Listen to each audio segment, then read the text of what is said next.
Bonjour à tous, je m'appelle Marie-Claire, j'ai 64 ans. Et oui, mon histoire est vraiment inusitée. Je pensais avoir tout vécu à mon âge, mais ce qui s'est passé il y a quelques mois m'a complètement bouleversée. J'ai découvert un secret si terrible sur ma propre fille que j'ai failli en perdre la raison. Mais grâce au courage d'une jeune fille de 17 ans, j'ai pu sauver ce qui me reste de famille. Laissez-moi vous raconter cette histoire qui a changé ma vie pour toujours. Tout a commencé un mardi après-midi de novembre. Il pleuvait des cordes sur Lyon, et j'étais dans ma petite boutique de fleurs du Vieux-Lyon, celle que je tiens depuis maintenant 15 ans. Ma fille Amélie, qui a 38 ans, devait passer me voir avec sa fille Sophie, ma petite fille de 15 ans que j'adore plus que tout. Sophie est un rayon de soleil dans ma vie, depuis que mon mari Pierre est décédé il y a 5 ans. Cet enfant a illuminé mes jours les plus sombres. Vers 17 heures, alors que je fermais boutique, j'ai entendu la clochette de la porte d'entrée. Sophie est entrée en courant, trempée jusqu'aux os, suivie de près par Amélie, qui parlait au téléphone d'un ton agacé. Mais ce qui m'a surprise, c'est que Sophie n'était pas seule. Elle était accompagnée d'une jeune fille que je n'avais jamais vue, une adolescente aux cheveux châtains et aux yeux verts perçants. Elle semblait nerveuse, regardant constamment autour d'elle, comme si elle avait peur de quelque chose. « Grand-mère, je te présente Léa, ma meilleure amie du lycée, » m'a dit Sophie en souriant. Elle voulait absolument voir ta boutique. Léa m'a salué poliment, mais j'ai remarqué qu'elle évitait le regard d'Amélie. Ma fille, elle, était toujours au téléphone, gesticulant et parlant de manière agitée avec quelqu'un. Elle travaille comme comptable dans une grande entreprise lyonnaise et elle est toujours stressée par son travail.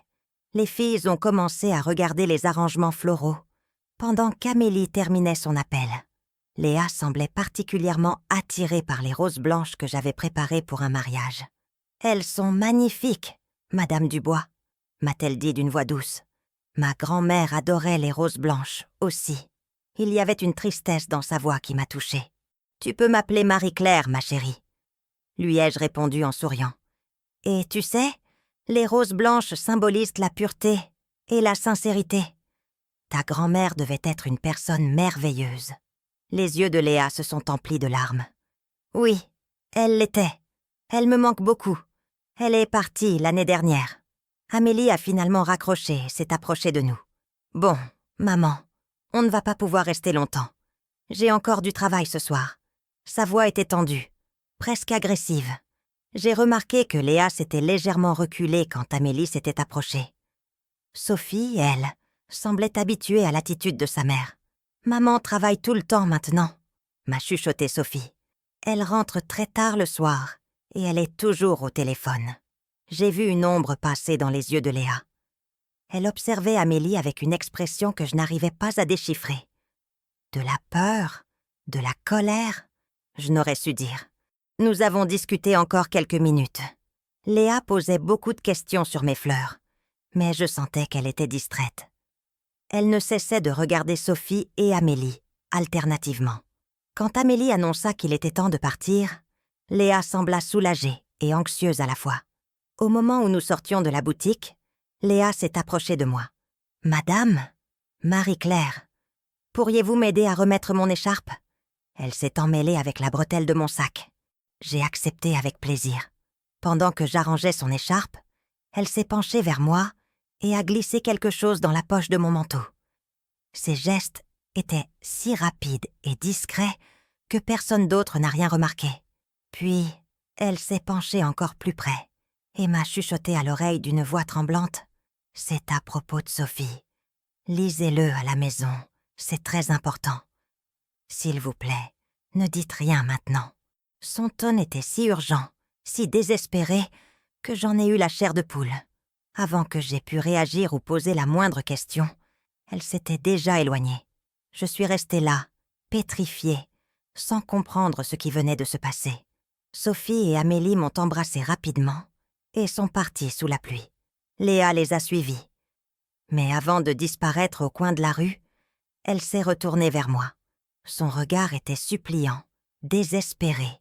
Elle semblait me dire « S'il vous plaît, aidez-nous. Le reste de la soirée, je n'ai pas pu penser à autre chose. J'avais l'impression d'avoir dans ma poche une bombe à retardement. Qu'est-ce que cette jeune fille avait voulu me dire? Pourquoi avait-elle l'air si effrayée? Et surtout, qu'est-ce qui concernait Sophie? De retour chez moi dans mon petit appartement du 5e arrondissement, j'ai préparé mon thé habituel. Une tisane de camomille que Pierre et moi buvions ensemble chaque soir. Mais mes mains tremblaient tellement que j'ai failli renverser la théière. Je n'arrivais pas à me concentrer sur autre chose que sur ce mystérieux message dans ma poche. J'ai tourné en rond pendant 1 heure, rangeant et re-rangeant des objets qui n'en avaient pas besoin. J'ai même appelé ma sœur Françoise à Marseille, mais je n'ai pas osé lui parler du billet. Comment expliquer quelque chose que je ne comprenais pas moi-même? Finalement, vers 22 heures, n'en pouvant plus, j'ai sorti le petit papier plié de ma poche. Mes mains tremblaient si fort que j'ai dû m'asseoir dans mon fauteuil préféré, celui où Pierre s'installait pour lire le journal. J'ai allumé la lampe de lecture et j'ai déplié le billet. L'écriture était celle d'une adolescente, un peu tremblée, écrite au stylo bleu. Et ce que j'ai lu m'a glacé le sang. Chère Marie-Claire, je ne sais pas comment vous dire ça autrement. Sophie est en danger. Sa mère la maltraite. Pas physiquement, mais psychologiquement. Elle lui dit des choses horribles, la menace, la fait chanter. Sophie pleure tout le temps à l'école. Elle a peur de rentrer chez elle. Amélie lui interdit de parler de ce qui se passe à la maison. Elle lui dit que si elle raconte quoi que ce soit, elle la placera en famille d'accueil et que vous ne la reverrez jamais. Sophie n'ose rien dire parce qu'elle a peur de vous perdre. Mais moi, je ne peux plus me taire. Sophie est ma meilleure amie et je la vois se détruire peu à peu. Aidez-la, s'il vous plaît. Elle a besoin de vous. Je peux vous en dire plus si vous voulez me rencontrer. Mon numéro 06.xxxxxxxx. Léa. Je suis restée paralysée pendant plusieurs minutes, le billet serré dans ma main tremblante. Mon cœur battait si fort que j'avais l'impression qu'il allait sortir de ma poitrine. Ma petite Sophie, ma chérie, maltraitée par sa propre mère. Comment était-ce possible? Amélie avait toujours été une enfant difficile, rebelle. Mais de là à maltraiter sa fille, les souvenirs ont commencé à remonter à la surface. Ces derniers mois, j'avais remarqué que Sophie était différente. Elle souriait moins, parlait moins. Quand je lui posais des questions sur l'école ou ses amis, elle répondait par monosyllabes. Je pensais que c'était l'adolescence, cette période difficile que traversent tous les jeunes. Mais maintenant, tout s'éclairait d'un jour nouveau et terrifiant. Je me souvenais aussi du comportement étrange d'Amélie. Elle était devenue plus agressive, plus contrôlante. Quand Sophie voulait passer un week-end chez moi, Amélie trouvait toujours des excuses. Sophie avait des devoirs. Elle était punie. Elle devait ranger sa chambre. Et quand Sophie réussissait à venir, elle semblait tendue, regardant constamment son téléphone, comme si elle attendait un message important ou redoutait un appel. Cette nuit-là, je n'ai pas fermé l'œil. J'ai relu le billet des dizaines de fois, espérant avoir mal compris, espérant que tout cela n'était qu'un malentendu. Mais au fond de moi, je savais que Léa disait la vérité. Une adolescente de 17 ans n'invente pas ce genre de choses. Et surtout, son courage à me glisser ce billet malgré le risque prouvait qu'elle était sincère. Le lendemain matin, après une nuit blanche, j'ai pris ma décision. J'ai composé le numéro de Léa. Elle a décroché à la première sonnerie, comme si elle attendait mon appel. « Madame Marie-Claire ?» Sa voix était pleine d'espoir et d'appréhension. « Oui, ma chérie. J'ai lu ton message. Il faut qu'on se voie. Peux-tu venir à ma boutique après les cours? »« Oh oui, merci. Merci de me croire. » Elle pleurait au téléphone. « Je peux venir vers 17 heures. Sophie a une retenue. Elle ne saura pas que je viens vous voir. » Nous nous sommes donné rendez-vous. En attendant, j'ai essayé de continuer ma journée normalement, mais c'était impossible. Chaque client qui entrait dans ma boutique me faisait sursauter. Je mélangeais les commandes. J'oubliais les noms des fleurs. Mon assistante, Martine, m'a même demandé si j'allais bien. À 17 heures précises, Léa est arrivée. Elle était encore plus pâle que la veille, avec des cernes sous les yeux. Elle aussi avait dû passer une nuit difficile. Je l'ai fait entrer et j'ai fermé la boutique plus tôt que d'habitude. Nous nous sommes installés dans l'arrière-boutique, autour de la petite table, où Martine et moi prenons notre café. « Raconte-moi tout !» ai-je dit doucement, en lui servant une tisane chaude. Léa a pris une grande inspiration et a commencé son récit. Ce qu'elle m'a raconté m'a brisé le cœur et m'a mise dans une colère noire. Ça a commencé il y a environ 1 an, a-t-elle commencé, les yeux baissés sur sa tasse. Sophie a changé du jour au lendemain. Avant, elle était toujours souriante. Elle parlait de vous tout le temps. Elle était fière de sa maman qui travaillait dans une grande entreprise. Et puis, d'un coup, elle est devenue silencieuse, triste. Elle pleurait souvent aux toilettes du lycée. Au début, j'ai pensé que c'était à cause d'un garçon ou de problèmes scolaires. Mais un jour, Sophie a craqué. Elle m'a tout raconté. Léa s'est mise à pleurer. Sa mère lui dit qu'elle est nulle, qu'elle ne servira jamais à rien. Elle lui reproche d'être un fardeau, de coûter de l'argent. Quand Sophie a de mauvaises notes, sa mère la punit en l'enfermant dans sa chambre pendant des jours. Elle lui interdit de sortir, de voir ses amis, même de vous voir.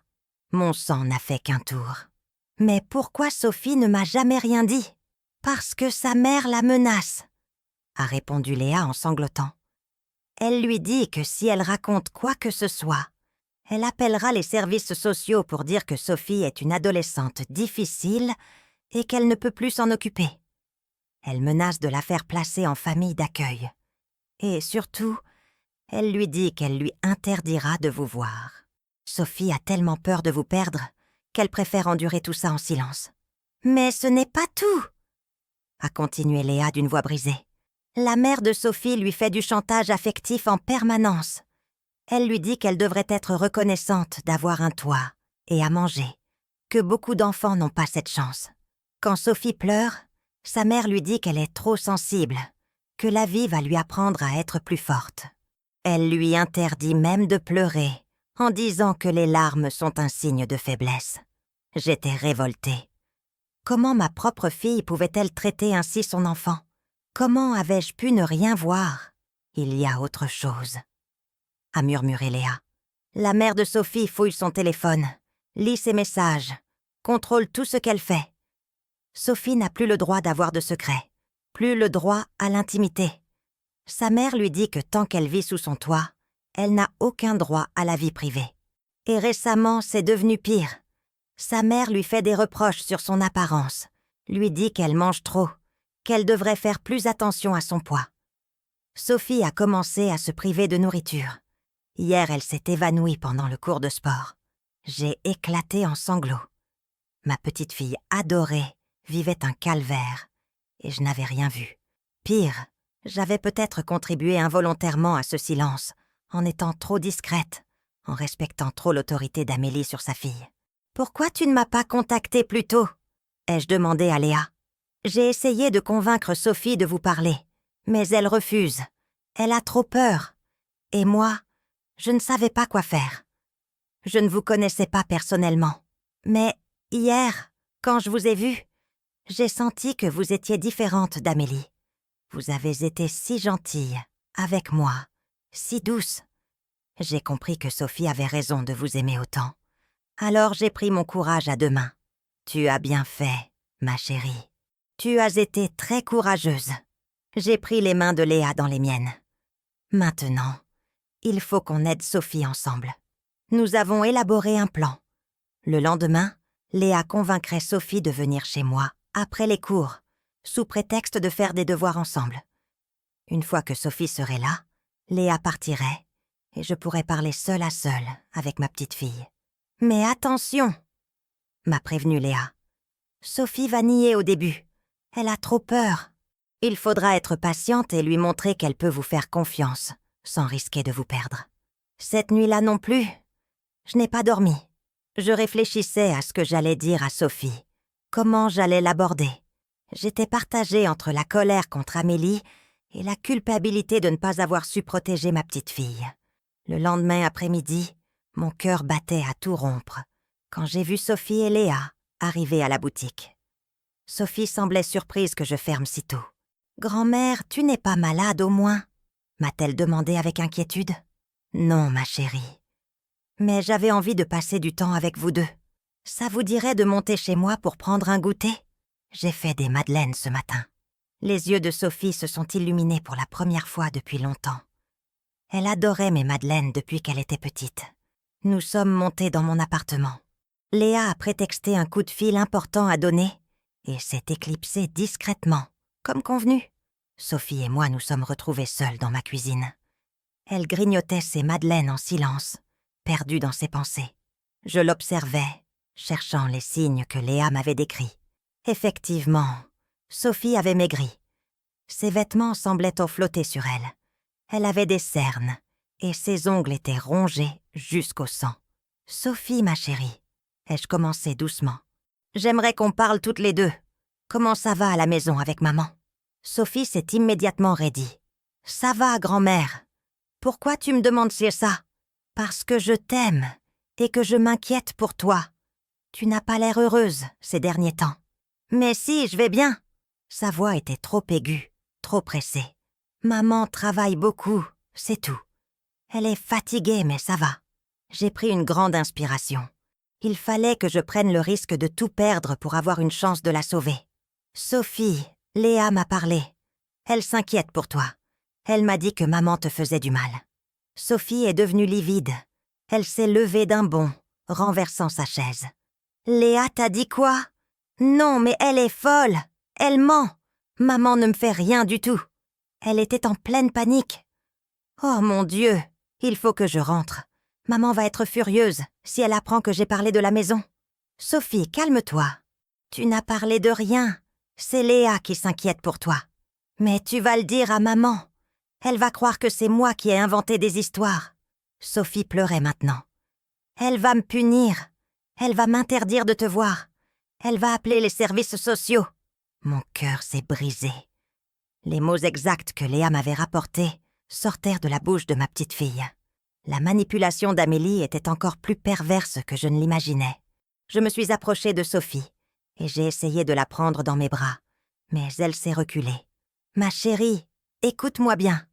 Personne ne pourra jamais t'empêcher de me voir. Je suis ta grand-mère et je t'aime plus que ma propre vie. Et personne, tu m'entends ? Personne ne t'enverra jamais en famille d'accueil tant que je serai là. » Sophie me regardait avec un mélange d'espoir et de terreur. « Mais maman dit que... » « Maman se trompe, » ai-je dit fermement. « Les services sociaux n'enlèvent-ils pas les enfants aux familles aimantes, sans raison grave ? Et même dans le pire des cas, tu viendrais vivre chez moi. Je ne laisserai jamais personne te faire du mal. » Lentement, très lentement, Sophie s'est rapprochée de moi. Et là, elle s'est effondrée dans mes bras, libérant des mois et des mois de souffrances réprimées. « Grand-mère, j'ai si mal.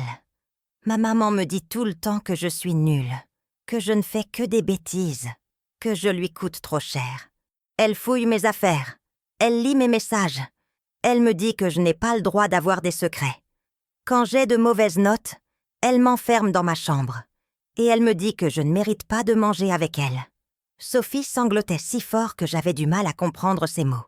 Et quand je pleure, elle me dit que je suis trop sensible, que la vie va m'apprendre.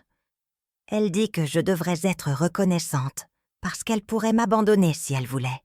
Elle me dit que si je raconte quoi que ce soit, elle dira aux services sociaux que je suis une menteuse et une adolescente difficile. Et maintenant, elle dit que je mange trop, que je deviens grosse. Alors j'ai arrêté de manger le midi, à la cantine. Mais hier, je me suis évanouie et l'infirmière a appelé maman. Maman était furieuse. Elle m'a dit que j'étais ridicule et que je faisais exprès pour attirer l'attention. J'étais dans une rage folle. Comment Amélie pouvait-elle traiter ainsi sa propre fille ? Comment avait-elle pu devenir si cruelle ? Ma chérie, rien de tout cela n'est vrai. Tu es la plus merveilleuse des petites filles. Tu es intelligente, gentille, drôle. Tu ne coûtes rien à personne. Tu es un cadeau, un trésor. Et tu as parfaitement le droit de pleurer quand tu as mal. Sophie pleurait toujours, mais je sentais qu'elle commençait à se libérer. « Grand-mère, j'ai tellement peur. J'ai peur de rentrer à la maison. J'ai peur de dire quelque chose de travers. J'ai peur que maman se mette en colère. Et maintenant, j'ai peur qu'elle découvre que j'ai parlé. Elle ne le découvrira pas, ai-je dit fermement. Et même si elle le découvrait, je te protégerai. Mais dis-moi, depuis quand est-ce que ça se passe comme ça? Sophie a réfléchi. Ça a commencé après la mort de grand-père. Maman a changé. Elle était déjà stressée avant, mais après l'enterrement, elle est devenue différente, méchante. Elle se mettait en colère pour un rien, et puis c'est devenu de pire en pire. Soudain, tout s'éclairait. La mort de Pierre avait été un choc pour toute la famille, mais Amélie avait toujours eu une relation compliquée avec son père. Enfant, elle était jalouse de l'attention qu'il me portait. Adolescente, elle lui reprochait d'être trop protecteur. À l'âge adulte, leur relation s'était apaisée, mais il restait une distance entre eux. La mort de Pierre avait probablement réveillé chez Amélie de vieux ressentiments, des regrets, de la culpabilité. Mais au lieu de chercher de l'aide, elle s'en était prise à sa fille, reproduisant le cycle de la violence psychologique. « Sophie, écoute-moi bien. Ce que fait maman n'est pas normal. Ce n'est pas de ta faute. Tu n'as rien fait de mal. Maman a des problèmes et elle a besoin d'aide. Mais en attendant, il faut qu'on te protège. » Mais comment? Si maman apprend qu'on a parlé, elle ne l'apprendra pas. Pas tout de suite en tout cas. On va faire les choses progressivement, intelligemment. D'abord, tu vas venir chez moi plus souvent. On va trouver des prétextes. Aide aux devoirs, sorties culturelles, séances de shopping. Maman ne pourra pas refuser sans éveiller les soupçons. Et pendant ce temps, tu vas te reconstruire. Tu vas recommencer à manger correctement. Tu vas voir que tu es une fille formidable et que tu mérites d'être aimée et respectée. Nous avons parlé pendant des heures. Sophie m'a raconté en détail tout ce qu'elle vivait à la maison. Plus j'entendais, plus j'étais horrifiée. Amélie était devenue une véritable perverse narcissique, utilisant sa fille comme exutoire à ses propres frustrations. Quand Sophie est finalement rentrée chez elle ce soir-là, nous avions établi un plan. Elle viendrait chez moi tous les mercredis soirs et un week-end sur 2, sous prétexte d'aide scolaire. J'allais aussi proposer à Amélie de faire plus de sorties culturelles avec Sophie, pour l'ouvrir au monde, comme je dirais. Les semaines suivantes ont été compliquées. Sophie était partagée entre le soulagement de pouvoir enfin parler et la terreur qu'Amélie découvre quelque chose. Chaque mercredi, elle arrivait chez moi tendue comme un ressort et il me fallait 1 heure pour qu'elle se détende. Petit à petit, j'ai vu ma petite fille renaître. Elle a recommencé à manger normalement, à rire, à me parler de ses amis et de ses cours. Léa venait parfois nous rejoindre et je voyais bien le soulagement dans ses yeux. Son amie allait mieux. Mais chez elle, les choses empiraient. Amélie devenait de plus en plus contrôlante, de plus en plus agressive. Sophie me racontait que sa mère fouillait maintenant sa chambre pendant son absence, qu'elle l'interrogeait sur tout ce qu'elle faisait chez moi. Elle veut savoir de quoi on parle, ce qu'on fait. Hier, elle m'a demandé si tu me posais des questions sur elle. J'ai dit non, mais elle ne m'a pas cru. Je sentais que la situation était en train de dégénérer. Il fallait que j'agisse avant qu'Amélie ne découvre tout et n'interdise définitivement à Sophie de me voir. C'est alors que j'ai pris la décision la plus difficile de ma vie. J'allais confronter ma propre fille. Un samedi matin, j'ai téléphoné à Amélie. « Ma chérie, j'aimerais qu'on déjeune ensemble, juste toutes les 2. Ça fait longtemps qu'on n'a pas eu l'occasion de discuter. » Amélie a accepté, probablement intriguée par cette invitation inhabituelle. Nous nous sommes retrouvés dans un petit restaurant du centre-ville. Amélie était nerveuse. Elle regardait constamment son téléphone. Elle avait maigri et avait des cernes. Elle ne semblait pas heureuse. « Maman, si tu voulais me voir, c'est que tu as quelque chose à me dire. » A-t-elle attaqué d'entrée de jeu. « Alors vas-y. » J'ai pris une grande inspiration. « Amélie, je m'inquiète pour toi. Et pour Sophie aussi. Vous n'avez pas l'air heureuses, moi, toutes les 2. Sophie va très bien, et moi aussi. On est juste fatigués, c'est tout. Amélie, s'il te plaît, ne me mens pas. Sophie passe beaucoup de temps chez moi maintenant, et je vois bien qu'elle ne va pas bien. Le visage d'Amélie s'est durci. Qu'est-ce qu'elle t'a dit? Elle ne m'a rien dit de précis. Mais une mère? Une grand-mère? Ça sent ces choses-là. Sophie est une adolescente difficile, maman. Elle fait des caprices, elle ment, elle manipule. Tu ne la vois que quelques heures par semaine. Tu ne peux pas comprendre. Elle ne m'a jamais paru manipulatrice. Au contraire, elle est discrète, obéissante, peut-être trop. Justement, elle joue les petites fillettes modèles avec toi, pour que tu la plaignes. Mais à la maison, c'est différent. Elle ne fait rien, elle a de mauvaises notes, elle ne respecte aucune règle. J'avais envie de hurler. Comment Amélie pouvait-elle décrire ainsi sa propre fille? Mais je devais rester calme si je voulais l'aider. Amélie, tu étais comme ça à son âge, toi aussi. C'est normal pour une adolescente de tester les limites. Mais toi, tu étais plus rebelle que Sophie. Elle me semble surtout triste et apeurée. Apeurée? De quoi elle aurait peur? Amélie montait dans les tours. Elle a tout ce qu'il lui faut. Un toit, à manger, des vêtements, l'école payée. Qu'est-ce qu'elle veut de plus? De l'amour, Amélie, de la tendresse, de la compréhension, d'être écoutée sans être jugée. Le visage d'Amélie s'est empourpré. Bien sûr que je l'aime. Comment tu peux dire ça? Je travaille comme une folle pour lui offrir une belle vie. Mais est-ce que tu le lui montres? Est-ce que tu lui dis que tu l'aimes? Est-ce que tu la complimentes quand elle fait quelque chose de bien? Amélie a baissé les yeux. Pour la première fois depuis le début de notre conversation, elle semblait moins sûre d'elle. L'amour, ça ne se dit pas forcément avec des mots, maman. Moi, tu ne me disais jamais que tu m'aimais non plus. Mon cœur s'est serré. C'était vrai. À mon époque, on n'exprimait pas ses sentiments comme aujourd'hui. Pierre et moi, nous aimions Amélie de tout notre cœur. Mais nous ne le lui disions pas assez. Tu as raison, ma chérie. Et c'est une de mes plus grandes erreurs. Mais toi, tu peux faire différemment avec Sophie. Il n'est jamais trop tard. Des larmes sont apparues dans les yeux d'Amélie. Tu ne comprends pas, maman. C'est difficile d'élever un enfant seul.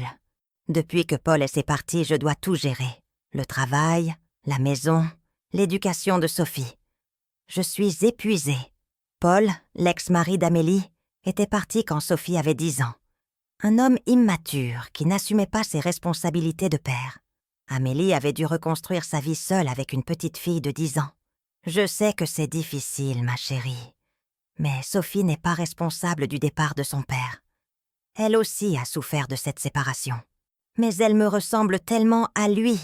Parfois, quand je la regarde, je revois Paul. Cette même façon de me regarder, de ne rien dire quand je lui fais des reproches. Ça me rend folle. J'ai commencé à comprendre. Amélie projetait sur sa fille sa colère contre son ex-mari. Sophie payait pour les erreurs de son père. Amélie, Sophie n'est pas Paul. C'est ta fille. Une petite fille qui a besoin de sa maman. Si tu continues comme ça, tu vas la perdre. La perdre comment? Elle va grandir, devenir adulte, et elle ne voudra plus te voir. Tu crois que les enfants maltraités restent près de leurs parents? Amélie a sursauté. Maltraitée? Mais de quoi tu parles? Je ne maltraite pas ma fille. Je ne l'ai jamais frappée. Il n'y a pas que les coups, Amélie. Il y a les mots qui détruisent, les humiliations, les chantages affectifs. Je ne vois pas de quoi tu parles. Mais sa voix tremblait. Est-ce que tu dis à Sophie qu'elle est nulle, qu'elle ne sert à rien? Est-ce que tu la menaces de la placer si elle n'obéit pas? Amélie est devenue livide. Qui t'a dit ça? Personne ne me l'a dit. Mais je le lis sur le visage de Sophie. Cette petite fille est terrorisée, Amélie. Elle a peur de mal faire, peur de te décevoir, peur que tu l'abandonnes. Amélie s'est mise à pleurer. Je ne voulais pas. Je suis juste si fatiguée, si stressée. Parfois, je craque et je dis des choses que je ne pense pas. Mais Sophie, elle les entend, ces choses, et elle les croit. Qu'est-ce que je dois faire, maman? Je ne sais plus comment m'y prendre avec elle. Pour la première fois depuis des années, j'ai vu ma fille redevenir la petite fille vulnérable qu'elle était autrefois. Elle avait besoin d'aide, elle aussi. D'abord, Il faut que tu te fasses aider. Tu as besoin de parler à quelqu'un, un psychologue, quelqu'un qui t'aidera à comprendre pourquoi tu es si en colère. Et Sophie? Sophie aussi aura besoin d'aide pour se remettre de tout ça. Mais d'abord, il faut que tu arrêtes de lui faire du mal. Je ne sais pas si j'en suis capable. Parfois, c'est plus fort que moi. Elle fait quelque chose qui m'énerve et j'explose. Alors, en attendant que tu ailles au mieux, laisse Sophie venir plus souvent chez moi. Elle a besoin de respirer, de se reconstruire. Amélie a hésité. Tu ne vas pas me l'enlever? Amélie, tu es sa mère. Personne ne peut remplacer ça. Mais en ce moment, tu n'es pas en état de lui donner ce dont elle a besoin. Laisse-moi t'aider. Ce déjeuner a duré 3 heures. Nous avons pleuré toutes les deux. Nous nous sommes disputés. Nous nous sommes réconciliés. À la fin, Amélie a accepté de consulter un psychologue et de laisser Sophie passer plus de temps chez moi. Les mois suivants n'ont pas été faciles. Amélie a commencé une thérapie, mais elle avançait lentement. Il y avait des rechutes, des moments où elle redevenait agressive avec Sophie. Mais petit à petit, les choses s'amélioraient. Sophie, elle, a pris confiance en elle. Elle savait maintenant qu'elle avait un refuge chez moi, que quelqu'un la soutenait. Ses notes se sont améliorées. Elle a recommencé à sourire, à avoir des projets. Léa est devenue comme une deuxième petite fille pour moi. Cette courageuse jeune fille qui avait osé briser le silence venait souvent à la maison. Elle et Sophie sont plus proches que jamais. Un jour, 6 mois après notre déjeuner, Amélie est venue me voir à la boutique. Elle avait meilleure mine, semblait plus apaisée. « Maman, je voulais te remercier », m'a-t-elle dit. « Si tu ne m'avais pas parlé ce jour-là, j'aurais fini par détruire ma fille. Et moi avec. Comment ça va avec Sophie maintenant ? » Mieux.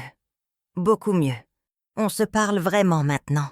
Je lui ai demandé pardon pour tout ce que je lui ai fait endurer. Et tu sais quoi ? Elle m'a pardonné. Les enfants sont tellement plus généreux que les adultes. Et ta thérapie ? Ça m'aide énormément. J'ai compris que ma colère venait de loin, de ma propre enfance, de mes frustrations d'adulte. Je projetais tout ça sur Sophie, alors qu'elle n'y était pour rien. Aujourd'hui, 1 an plus tard, notre famille a retrouvé un équilibre. Sophie vient toujours chez moi régulièrement, mais maintenant c'est par plaisir, pas par nécessité. Elle et Amélie ont reconstruit leur relation sur de nouvelles bases, plus saines. Amélie continue sa thérapie et fait des efforts considérables pour être une meilleure mère. Elle n'est pas parfaite, personne ne l'est, mais elle a appris à contrôler sa colère, à exprimer son amour autrement que par des reproches. Sophie s'épanouit. Elle a retrouvé sa joie de vivre, sa confiance en elle. Elle parle maintenant de ses projets d'avenir avec enthousiasme. Elle veut devenir vétérinaire et elle travaille dur pour y arriver. Léa fait maintenant partie de notre famille. Cette jeune fille courageuse qui a risqué une amitié pour sauver sa meilleure amie est devenue indispensable. Elle vient dîner à la maison tous les dimanches. Et Sophie et elle préparent ensemble leur baccalauréat. Parfois, je repense à ce moment où Léa a glissé ce petit bout de papier dans ma poche. Ce geste simple, ce cri de détresse silencieux qui a changé nos vies. Si elle n'avait pas eu ce courage, où en serions-nous aujourd'hui ? Sophie aurait-elle fini par craquer complètement ? Se serait-elle fait du mal ? Aurait-elle quitté la maison à 18 ans sans jamais revenir ? Amélie aurait-elle continué à détruire sa fille et à se détruire elle-même ? Je n'ose pas imaginer. Ce que je sais, c'est que nous avons eu une chance incroyable. Beaucoup de familles n'ont pas cette opportunité de se reconstruire. Beaucoup d'enfants continuent à souffrir en silence, parce que personne n'ose briser ce silence. C'est pourquoi je raconte cette histoire aujourd'hui. Pour dire aux adultes, observez les enfants autour de vous. Écoutez ce qu'ils ne disent pas. Parfois, un changement de comportement, une tristesse inexpliquée, peuvent cacher une souffrance profonde. Et aux jeunes comme Léa, je veux dire, n'ayez pas peur de parler quand vous voyez un ami en détresse. Votre courage peut sauver une vie. Cherchez un adulte de confiance, un professeur, un parent d'amis, quelqu'un qui pourra agir. Ne restez pas seul face à ces situations. Aux enfants qui souffrent comme Sophie, je veux dire, vous n'êtes pas seul. Il y a toujours quelqu'un quelque part qui vous aime et qui peut vous aider. N'ayez pas honte de parler. Ce qui vous arrive n'est pas normal. Et surtout, ce n'est pas de votre faute. Et aux parents comme Amélie, je dis, il n'est jamais trop tard pour changer. Demander de l'aide n'est pas un signe de faiblesse. C'est un acte de courage et d'amour. Vos enfants ont besoin de vous, pas parfaits, mais aimants et bienveillants. Aujourd'hui, quand je vois Sophie rire avec ses amis dans ma boutique, quand je la vois câliner sa mère sans crainte, quand je vois Amélie sourire en regardant sa fille, je me dis que nous avons réussi. Nous avons brisé le cycle de la violence psychologique. Nous avons sauvé notre famille. Et tout cela grâce à un petit bout de papier glissé discrètement dans la poche d'une grand-mère par une adolescente courageuse. Parfois, les plus grands changements naissent des plus petits gestes. Il suffit d'oser briser le silence. Alors si vous reconnaissez dans cette histoire des situations que vous vivez ou que vit quelqu'un autour de vous, n'hésitez pas. Parlez. Agissez. Il n'est jamais trop tard pour sauver un enfant. Il n'est jamais trop tard pour sauver une famille. Ma petite Sophie a maintenant 16 ans. Elle prépare son baccalauréat avec sérieux, mais sans stress. Elle rit, elle chante, elle rêve. Elle a des projets plein la tête et une famille qui la soutient. Amélie et elle se disputent parfois, comme toutes les mères et filles adolescentes. Mais ce sont des disputes normales, saines, sans violence ni chantage. Quant à moi, à 64 ans, j'ai appris qu'il n'est jamais trop tard pour apprendre à être grand-mère autrement. J'ai appris à écouter vraiment, à regarder au-delà des apparences, à avoir le courage d'affronter les situations difficiles, même quand elles concernent mes propres enfants. Cette expérience m'a aussi rapprochée d'Amélie. Nous avons appris à nous parler différemment, à nous comprendre mieux. Elle vient maintenant me voir régulièrement, pas seulement pour Sophie, mais pour elle. Nous rattrapons toutes ces années où nous ne savions pas comment nous dire que nous nous aimions. Et Léa, cette merveilleuse jeune fille, est devenue la sœur que Sophie n'a jamais eue. Elle continue à venir à la maison, mais maintenant c'est dans la joie et la sérénité. Elle m'appelle Mamie Marie-Claire et me raconte ses histoires de cœur. Elle sera toujours pour moi l'héroïne de cette histoire. Voilà, c'est notre histoire. Une histoire qui aurait pu mal finir, mais qui s'est transformée en nouvelle chance grâce au courage d'une adolescente et à un petit bout de papier qui a tout changé. J'espère que notre expérience pourra aider d'autres familles. J'espère que d'autres grands-parents, d'autres amis, d'autres proches sauront reconnaître les signes et auront le courage d'agir, car c'est de cela qu'il s'agit, de courage. Le courage de voir ce qui dérange, d'entendre ce qui fait mal et d'agir malgré la peur. Aujourd'hui, quand je regarde Sophie et Amélie ensemble, je me dis que l'amour a gagné. L'amour et le courage d'une jeune fille de 17 ans qui n'a pas supporté de voir sa meilleure amie souffrir en silence. Merci de m'avoir écouté. Et n'oubliez jamais, parfois, un simple geste peut changer une vie. Alors, osez ce geste. Brisez le silence. Sauvez un enfant. Sauver une famille, car au final, c'est ça l'amour. Avoir le courage d'agir quand il le faut, même si c'est difficile, même si ça fait peur. L'amour, c'est de ne jamais baisser les bras face à la souffrance d'un enfant. Et vous savez quoi? Hier soir, Sophie m'a appelé pour me dire qu'elle avait eu la meilleure note de la classe en français. Sa rédaction portait sur le thème « Racontez un moment qui a changé votre vie ». Elle a écrit sur le jour où sa meilleure amie a osé briser le silence pour la sauver.